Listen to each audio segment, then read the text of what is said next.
Film की शुरुआत में हमें इगोर ग्रोम नामी इंसान के बारे में बताया जाता है, जिसके पास फ्यूचर जानने की सुपर पावर थी और इसे सुपर पावर और जहानत का इस्तेमाल करते हुए उसने एक बहुत ही शातिर क्रिमिनल डॉक्टर प्लेग को पकड़ा था। वैसे तो डॉक्टर प्लेग एक आईटी एक्सपर्ट था, लेकिन आईटी एक्सपर्ट से वो कब एक डाकू बन गया उसे खुद भी पता नहीं चला। असल में उसे मल्टी पर्सनैलिटी डिसऑर्डर था, जिसका मतलब कि वो एक ही इंसान दो अलग-अलग जिंदगियां गुजार रहा था। इस चीज का उसे अंदाजा भी नहीं था। उसकी एक पर्सनैलिटी, एक जिंदगी थी कि वो आईटी एक्सपर्ट था, जबकि उसकी दूसरी पर्सनैलिटी बहुत ही खतरनाक थी। जब उसकी दूसरी पर्सनैलिटी हावी होती तो वो बुरे काम करता, डकैती करता, अमीर लोगों को लूट कर गरीब लोगों को पैसे देता था वो, जिसकी वजह से गरीब लोगों ने उसे अपना देवता मानना शुरू कर दिया और उसके इशारों पर काम करने लगे। उसके बुरे कामों की वजह से इगोर ग्रोम ने उसे पकड़ लिया और जब उससे उसके बुरे कामों की वजह पूछी गई तो उसने कहा कि ये सब तो मेरा दोस्त कर रहा है। इन्वेस्टिगेशन के बाद इगोर ग्रोम ने उसे साबित किया कि उसका दोस्त 6 साल पहले ही मर चुका था और इन सारे बुरे कामों का जिम्मेदार डॉक्टर प्लेग खुद था।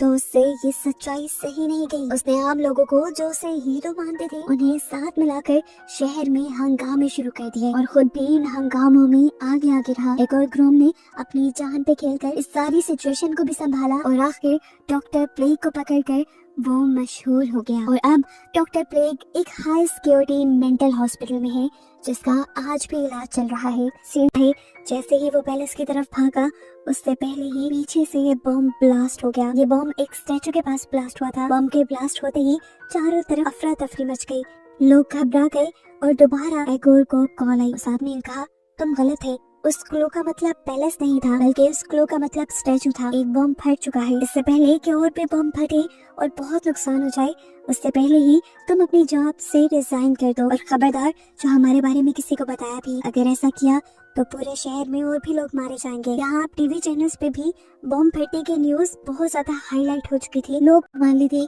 वो एक बिल्डिंग के रूफटॉप पे था, जहाँ पर उसे उसकी फियांसी और साथी मिलने के लिए आया, जिसने उन्होंने बताया कि बस वो अब रिजाइन दे देगा। लेकिन वो उसे हिम्मत देते हुए समझाते हैं कि तुम रिजाइन नहीं दे सकते। असल में वो लाइक चाहते ही यही है कि तुम रिजाइन दे दो, लेकिन तुम हार नहीं मान सकते।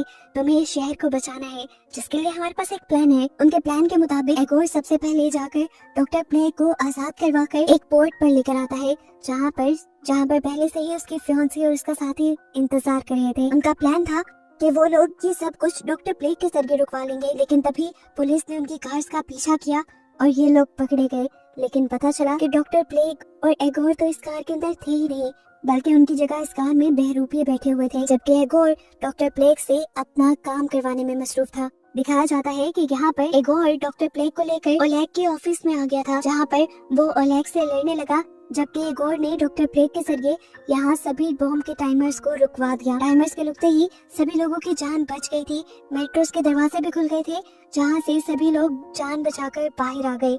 सबकी जान में जान आई थी। आखिर यूरिया का प्लान काम कर ही गया था, लेकिन इससे पहले कि सब कुछ ठीक रहता, डॉक्टर प्लेग की नेगेटिव पर्सनालिटी उसके ऊपर हावी होने लग जाती है और वो जोर जोर से हंसने लग जाता है और इगोर को बताता है कि ये सब जो कुछ हुआ ये ओलेग का नहीं, बल्कि उसका अपना ही प्लान था। वो बताता है कि मैंने जान के एक ऐसा प्लान बनाया था जिसमें तुम लोगों की नजरों में एक हीरो से विलन बन जाओ। उसके बाद उसने ओलेग के साथ मिलकर पूरे शहर में हंगामे मचा दिए। वो जानता था कि इन हंगामों को रोकने के लिए जरूर इगोर उस तक आएगा। वो अभी बिल्कुल ऐसा ही अब इगोर उसके सामने आ चुका था और वो इगोर को मारकर अपना बदला ले सकता था। इससे पहले कि वो इगोर को मार देता, पता नहीं उसके दिमाग में क्या चलता है, वो यहाँ अपने दोस्त ओलेग को ही गोलियां मारकर खत्म कर देता है। इगोर भी सब देखकर हैरान परेशान था। वो अब इगोर को स्क्रीन देखने को कहता है, जहाँ पर उसने पुलिस के सभी ड्रोन्स को इगोर को ढूंढकर मारने का ऑर्डर दे दिया था। अब क्योंकि इगोर तो एंड्रॉइड फोन यूज करता ही नहीं था, तो उसकी लोकेशन को ड्रोन्स फॉलो नहीं कर पाते और उन सभी लोगों को मारने लग जाते हैं जिनके साथ कभी न कभी इगोर ने कोई पिक्चर ली थी। ये देखते हुए इगोर जल्दी से उठकर डॉक्टर प्लेग के साथ ही एक पिक्चर ले लेता है। ये पिक्चर बहुत रिसेंट थी, इसीलिए सारे ड्रोन्स जल्दी से डॉक्टर प्लेग को मारने के लिए ही बढ़ने लग जाते हैं। अब प्लेग जानता था कि सभी ड्रोन्स मारने के लिए उसे यहाँ पे आएंगे। अपनी जान बचाने के लिए वो इन सारे ड्रोन्स को रोकने लग गया, लेकिन इस सब में टाइम लग रहा था। ड्रोन्स पहले से ही यहाँ पे पहुँच गए, जिन्हें शूट करके इगोर मारने लगा और आखिर इतने में डॉक्टर प्लेग ने भी इन ड्रोन्स को कंट्रोल कर ही लिया। लेकिन शायद अब देर हो चुकी थी, क्योंकि आखिरी ड्रोन ने आकर डॉक्टर प्लेग को गोली मार दी। गोली लगने की वजह से अब डॉक्टर प्लेग मर रहा था। उसकी दोनों आंखों के रंग बदल गए थे, जो कि ये जाहिर कर रहे थे कि इस टाइम भी उसके अंदर दो पर्सनालिटीज जिंदा थी। सीन कट होकर मूवी के लास्ट सीन में हमें एगोर को कोर्ट रूम में दिखाया जाता है, जहाँ पर एगोर ने अपनी सारी गलतियां मान ली थी कि उसकी वजह से 2 मर्तबा शहर में बॉम्ब ब्लास्ट हुए थे, जिसको उसने बाद में सुधार तो लिया था, लेकिन अब वो इस पोस्ट पर और नहीं रहना चाहता था, इसीलिए उसने यहाँ सबके सामने रिजाइन दे दिया। और इस टाइम हमें उसकी आंखों का कलर भी बदला हुआ दिखाई दिया, जिसका मतलब ये था कि एगोर के अंदर भी 2 पर्सनालिटीज जीने लगी थी। और बस यही दिखाते हुए ये कहानी यहाँ खत्म हो जाती है।